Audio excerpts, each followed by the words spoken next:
C 2 விதம். ஒண்ணு வந்து பார்த்தீங்கன்னா, எனக்கு அதுக்கு ஆன்சர் தெரியவே தெரியாது. ஓகே. ஒண்ணு வந்து எனக்கு தெரியும். பட் இந்த டைம்ல எனக்கு ஞாபகம் வரல. யூ கேன் பி வெரி நம்ம பதட்டப்படும்போது தான் லைக் அந்த பதட்டம் அவங்களுக்கு தெரிஞ்சு, அத கம்ப்ளீட்டா பிரஷ் அவுட் பண்ணிட்டு, அந்த ஒரு பர்ட்டிகுலர் இமேஜ் அவங்க மைண்ட்ல போயிடும்.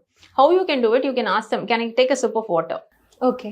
Take that time to understand. நம்மளால ஆன்சர் பண்ண முடியுமா? முடியாதா? ஓகே. ஆன்சர் பண்ண முடியும்னா, வாட் இஸ் தட்? என்ன இம்மீடியட் பாயிண்ட் என்னால சொல்ல முடியும்னு சொல்லிட்டு தண்ணி குடிக்கும்போது யோசிங்க. That is one thing. இன்னொன்னு வந்து பார்த்தீங்கன்னா, you can say like this question is familiar to me. But still இப்ப இம்மீடியட்டா ஐ அம் அனேபிள் டு அட்ரஸ். லைக் நீங்க கன்டினியூ பண்ணுங்க இன்டர்வியூல. மேபி டியூரிங் த எண்ட் அந்த டைம்ல maybe we can revisit this question நீங்க கான்ஃபிடென்ட்டா பேசலாம். Okay. And that way you can address. I don't know the answer at all அப்படின்னா, பி வெரி ஃப்ராங்க். ரைட்.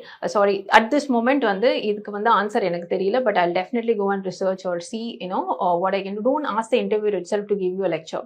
நிறைய பேர் இந்த மாதிரி சொல்றாங்க advice. But please don't do that. You can say that I can do my own research and understand this.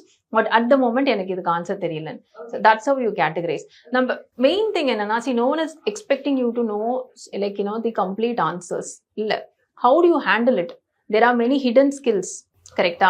உங்க communication, உங்க confidence, அந்த particular critical thinking, இந்த மாதிரி விஷயங்கள தான் அவங்க டெஸ்டே பண்றாங்க. கரெக்டா? ஸோ அந்த டைம்ல வந்து நீங்க பதட்டப்பட்டோ, இல்ல வந்து டென்ஷன் ஆகியோ, இல்ல சார் எனக்கு தெரியல சார் அப்படின்னு ஒரு பயத்தை காட்டும் போதோ, that is actually kind of reducing your chances.